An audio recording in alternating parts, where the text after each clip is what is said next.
జంగారెడ్డిగూడెంలో Subbareddy colony నందు వెంచేసి ఉన్న శ్రీ వల్లి దేవసేన సమేత సుబ్రహ్మణ్యేశ్వర స్వామి ఆలయ సమీపంలో వినాయక చతుర్థి వేడుకలు ఘనంగా నిర్వహిస్తున్నారు. నవరాత్రి వేడుకలలో భాగంగా గణనాథుడికి పట్టణానికి చెందిన royal Enfield manager Vinay, city news reader Sai దంపతులు ఉభయదారులుగా వ్యవహరించారు. ఈ సందర్భంగా స్వామివారికి పట్టణ పురోహితులు విశేష కైంకర్యాలు జరిపారు. భక్తి శ్రద్ధలతో పరిసర ప్రాంతాల నివాసితులు స్వామివారిని దర్శించుకుని పూజలు చేసి మొక్కులు చెల్లించుకున్నారు. ఉచిత ప్రసాద వితరణ చేశారు. ఇక్కడ ఏర్పాట్లు చేస్తున్న సాంస్కృతిక కార్యక్రమాలు చూపర్లను ఆకర్షిస్తున్నాయని భక్తులు తెలిపారు. వినాయక చతుర్థి నవరాత్రుల్లో భాగంగా జంగారెడ్డిగూడెం పట్టణానికి చెందిన అభినయ కూచిపూడి నాట్య అకాడమీ నిర్వాహకురాలు నాట్యచారిణి నాట్య మయూరి శీల రూపాదేవి ఆధ్వర్యంలో కళాకారులు వేసిన నృత్యాలు చూపర్లను మంత్రముగ్ధులను చేశాయి. గజ్జ కట్టిన కళాకారుల భరతనాట్యం, జానపద నృత్యాలు, కథకళి వంటివే కాకుండా వివిధ దేశాలకు చెందిన కళలను నృత్య ప్రదర్శనల రూపంలో చేశారు. నృత్య కళలో ఉన్న వివిధ రకాల భంగిమలతో సాహసోపేతమైన నృత్యాలను అభినయ కూచిపూడి నాట్య అకాడమీ శిష్య బృందం ప్రదర్శించారు. కళాకారులు చేసిన నృత్యాలకు ప్రజల నుంచి విశేష స్పందన లభించింది. ఈ సందర్భంగా ఉత్సవ కమిటీ నిర్వాహకులు కళాకారుల శిష్య బృందం శీలా రూపాదేవిని ఘనంగా శాలువాతో సత్కరించారు. ఈ సందర్భంగా ఆమె మాట్లాడుతూ నృత్య ప్రదర్శన అనేది సాంప్రదాయమైన కళలలో ఒకటని, నృత్యాన్ని నృత్యంగానే అభినయించాలని తెలియజేశారు.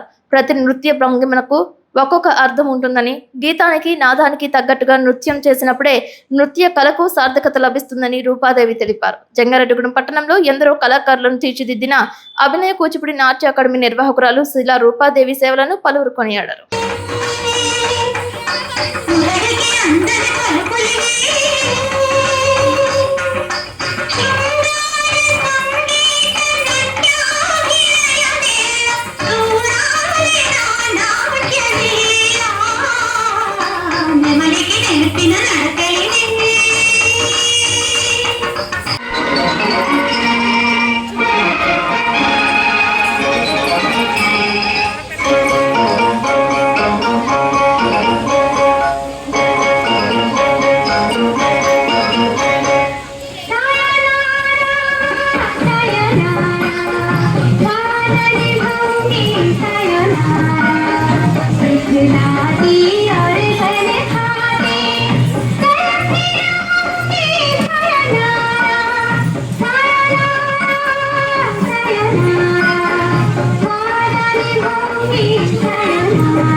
జగదేక మోహిని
प्रपंच सृष्टिन्मुखलसिकाय समस्त संहारक ताण्डवाय जगज्जनन्यै जगदेकपित्रे नमः शिवाय च नमः शिवाय महापन्नभूषणाय शिवान्विताय च शिवान्विताय नमः शिवाय च